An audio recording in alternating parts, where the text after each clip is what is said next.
Hello student, welcome to the online classes presented by AMM public school. तो class first, आज आपकी online class Hindi की है, Hindi second, यानी कि हिंदी व्याकरण हम अब पढ़ेंगे। और आपकी हिंदी व्याकरण की बुक है व्याकरण वसुधा, क्लास फर्स्ट। तो आइए शुरू करते हैं। तो बच्चों, आप अपनी बुक का पेज नंबर 5 ओपन करेंगे और पेज नंबर 5 पर आपका पार्ट 1 है भाषा और व्याकरण, यानी कि इस पाठ में हम भाषा और व्याकरण को जानेंगे। तो सबसे पहले हम देखते हैं कि भाषा क्या है। तो भाषा क्या है? जो भी चीज आप बोलकर आप अपनी जो बात है वो किसी को कैसे समझाते हैं? बोलकर समझाते हैं, या फिर किसी की जो बात है वो कैसे समझते हैं? सुनकर समझते हैं। तो जब हम बोलकर, सुनकर, लिखकर तथा पढ़कर अपने मन की बात दूसरों को समझाते हैं तथा दूसरों की बात को समझते हैं, वही क्या है? भाषा। यानी कि जो हमारे बीच बातचीत होती है जिस साधन के द्वारा, वो हम क्या है? भाषा है। अब जैसे कि आप देख सकते हैं ऊपर हमें कुछ चित्र दिए गए हैं। जैसे कि यहाँ पर क्या हो रहा है, कोई टीचर हैं जो ब्लैक बोर्ड पर लिख रहे हैं। तो अध्यापक श्याम पट पर लिख रहे हैं, यानी कि श्याम पट क्या है? हमारा ब्लैक बोर्ड। तो ये भाषा का रूप है। कौन सा रूप? लिखकर। जो टीचर हैं वो बच्चों को पढ़ा रहे हैं लिखकर, अपनी बात समझा रहे हैं लिखकर। तो इसी तरीके से नीचे आते हैं, नेताजी भाषण दे रहे हैं। भाषण में क्या करते हैं? बोलते हैं, बोलना है। तो जो नेताजी हैं वो अपनी बात दूसरों को बोलकर बता रहे हैं। ठीक है, तो ये भी भाषा है। लिखकर समझाना, बोलकर समझाना, या सुनकर समझना और पढ़कर समझना, ये सब क्या है? भाषा है। निकिता अपनी पुस्तक पढ़ रही है। निकिता अपनी पुस्तक पढ़ रही है, यानी कि निकिता जो है पढ़कर जो समझना चाहती है वह समझ रही है। तो ये भी एक क्या है? भाषा है। ऊपर दिए गए चित्रों में नेताजी अपनी बात बोलकर समझा रहे हैं, श्रोता सुनकर बात समझ रहे हैं, अध्यापक विद्यार्थियों को लिखकर समझा रहे हैं, निकिता अपनी पुस्तक पढ़ रही है। तो इस तरीके से ये भाषा के अलग अलग प्रकार हैं। आगे चलते हैं। तो यहाँ पर हमें भाषा की परिभाषा दी गई है। भाषा वह साधन है जिसके द्वारा हम एक दूसरे की मन की बात को बोलकर, सुनकर, लिखकर तथा पढ़कर समझते हैं।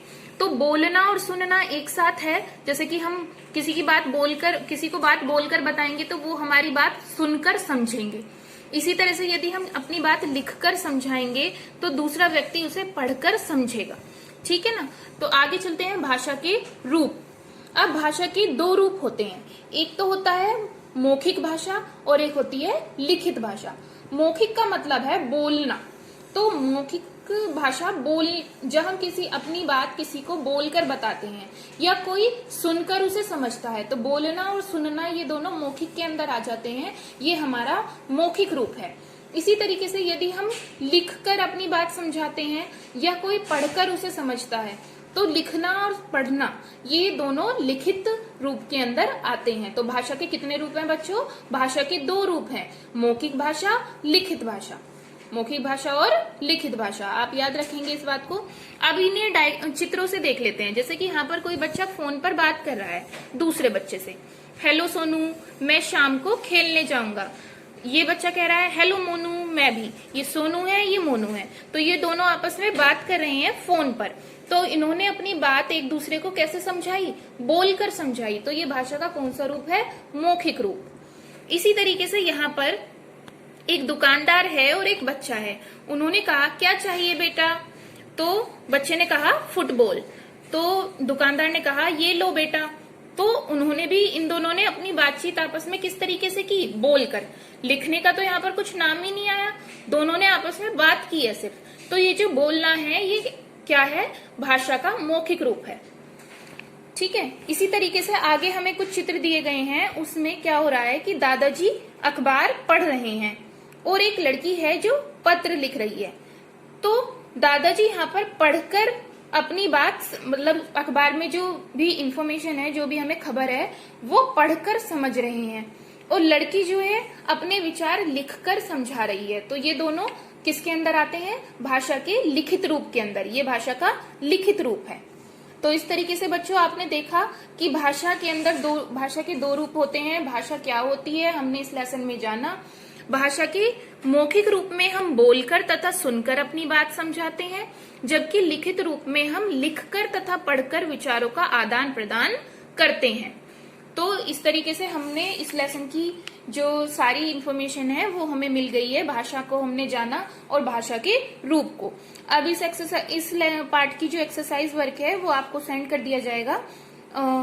और ये जो क्वेश्चन आंसर है, ये जो एक्सरसाइज वर्क है, ये केवल आपको अपनी कॉपी में, मतलब केवल अपनी आप बुक में भरना है, कॉपी में नहीं करना है, नोटबुक में नहीं करना है। और नोटबुक में आपको सिर्फ ये प्रश्न करने हैं। तो आगे चलते हैं अपनी एक्सरसाइज वर्क की तरफ। निम्नलिखित भाषा का लिखित रूप कौन सा है? गाना सुनना, कविता सुनाना, पत्र लिखना, पुस्तक पढ़ना। लिखित रूप यानी कि लिखने से मतलब है, तो यहाँ पर क्या हो रहा है? पत्र लिखा जा रहा है, तो पत्र लिखना हमारा कौन सा रूप है? लिखित रूप है। क्योंकि गाना सुनाना तो क्या है? मौखिक है ना। हम जो भी हम बोलकर गाकर बताते हैं वो सब मौखिक के अंदर आता है, तो हमारा इसका आंसर है पत्र लिखना। तो बच्चों, इस पाठ का कार्य आपको केवल अपनी किताब में ही भरना है, यानी कि अपनी बुक में ही भरना है। कॉपी में आपको इसका भी कोई वर्क नहीं करना है, क्योंकि ये मौखिक प्रश्न है। मौखिक प्रश्न यानी कि जो हम सिर्फ याद करते हैं, जो हमने इस लेसन में सीखा उनको बोलकर रिवाइज करते हैं। तो एक्सरसाइज वर्क ही आप अपनी बुक में सिर्फ फिल करेंगे। आगे है क्वेश्चन नंबर 2। भाषा के किस रूप में हम बोलकर दूसरों को अपनी विचार समझाते हैं? बोलकर समझाते हैं। अभी आपने पीछे जाना कि बोलकर कौन से रूप में आता है? मौखिक रूप में। तो मौखिक इसका उत्तर है। भाषा के कितने रूप होते हैं? कितने रूप होते हैं? 3, 4, 2 या 1? तो भाषा के 2 रूप होते हैं, मौखिक और लिखित। अब नीचे यहाँ पर हमें चित्र दिए गए हैं और हमें बताना है कि यहाँ पर इन चित्रों में भाषा का कौन सा रूप हो रहा है। तो यहाँ पर एक जो गर्ल है, एक लड़की है, वो गाना गा रही है, तो गाना गाना कौन सा रूप है? मौखिक। इसी तरह से यहाँ पर एक लड़की पत्र लिख रही है, तो लिखना कौन सा रूप है? लिखित। आगे है 2 व्यक्ति आपस में बात कर रहे हैं, तो बात करना कौन सा रूप है? मौखिक। ठीक है बच्चों। आगे है सही शब्द पर गोला बनाइए। भाषण देना भाषा का, भाषण देना कौन सा रूप है? लिखित या मौखिक? तो मौखिक रूप है, इसीलिए मौखिक पर हम लगा देंगे सर्कल। पत्र लिखना भाषा का, पत्र लिखना, लिखना कौन सा रूप है? लिखित या मौखिक? लिखित है, इसीलिए हम इस पर गोला लगा देंगे। हम बोलकर या सुनकर लोगों को अपनी बात समझा सकते हैं। कैसे समझा सकते हैं? बोलकर, सुनकर तो नहीं समझा सकते। सुनकर तो हम समझ सकते हैं दूसरों की बात, समझाएंगे कैसे अपनी बात? तो बोलकर हम अपनी बात दूसरों को समझा सकते हैं। इसी तरीके से बच्चों यहाँ पे नीचे कुछ चित्र दिए गए हैं और उनमें हमें बताना है कि भाषा का कौन सा रूप यहाँ पर यूज हो रहा है। तो एक व्यक्ति फोन पर बात कर रहा है, यह मौखिक रूप है, तो हम इसकी मैचिंग कर देंगे मौखिक से। आपको ये मैचिंग स्केल से करनी है, जिससे कि मतलब जो मैचिंग है वो बिल्कुल साफ हो और अच्छी लगे देखने में। टेढ़ी मेढ़ी लाइन आपको नहीं करनी है। यहाँ पर एक बच्चा पुस्तक पढ़ रहा है, तो इसे लिखित से आप इसकी मैचिंग कर देंगे। आगे एक लड़की दुकानदार से बात कर रही है, तो ये आप मौखिक से इसकी मैचिंग कर देंगे, ये मौखिक रूप है। आगे एक बच्चा जो है वो रेडियो सुन रहा है, तो सुनना भी किस में आता है? मौखिक रूप में आता है, तो मौखिक से आप इसकी मैचिंग कर देंगे। आगे है एक जो टीचर हैं वो बोर्ड पर लिख रहे हैं, तो ये लिखना किससे मिलेगा? लिखित रूप से। तो इस तरीके से बच्चों आपका ये पूरा पार्ट कंप्लीट होता है। नेक्स्ट वीडियो में मिलते हैं नेक्स्ट चैप्टर के साथ। Thank you.